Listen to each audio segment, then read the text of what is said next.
What have been some of the formative experiences in your career? Well, I've obviously been lucky enough to have an incredibly diverse career over the years, working in all sorts of different roles, different companies, but most importantly, different geographies, whether it's in Europe or the US or Asia. And I think it would be true to say that probably the most formative experience was leading a business in China at a time of exponential growth, a time when we needed to build capabilities at pace. The market was really opening up, and I developed a tremendous love for China and broader Asia and saw all the opportunity that was there. And it was also a very humbling experience for me personally to recognize all that I had to learn, and it's given me a great appetite to keep investing and learning about this part of the world. I'm very excited about what we can do with GSK there, not least I just recently saw our new office in Singapore, which is going to be opening up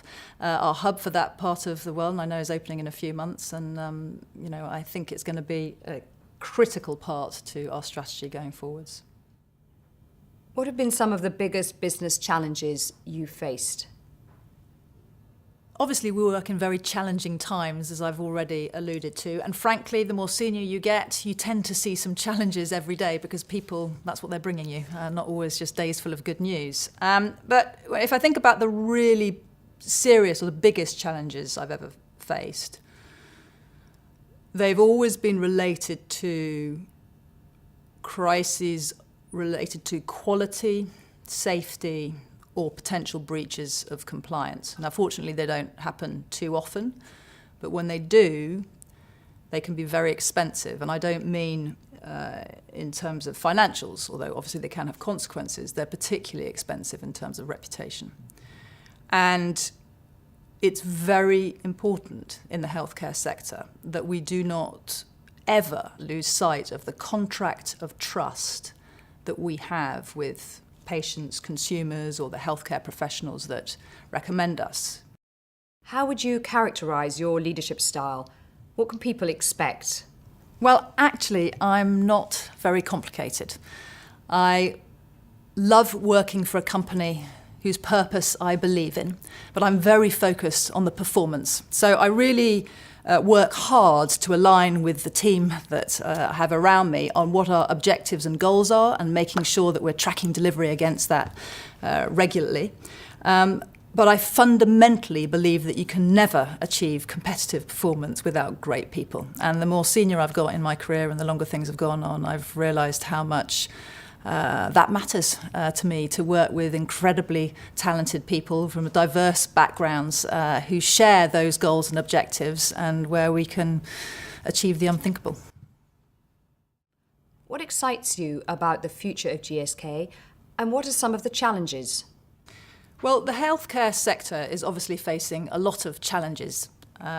Pricing is a key area of focus. Government and household budgets are under pressure. The regulatory environment is extremely tough and unpredictable. And of course, society wants big business and big pharma to continue to close the trust deficit that has been widening up. But nonetheless, I see huge opportunities for growth for GSK.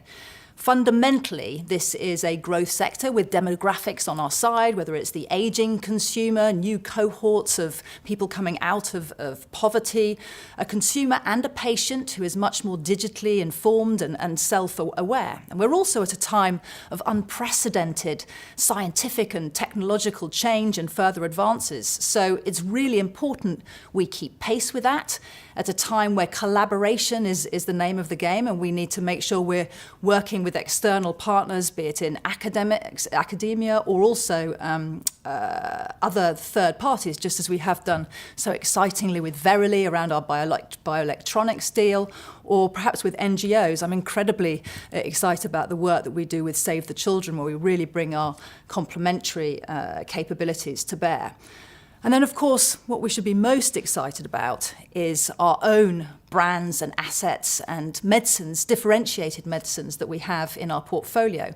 We have a fantastic group of medicines we've recently launched, which I think will continue to accelerate, as well as some exciting ones that look like they're coming up in the pipeline. What excites you about the science?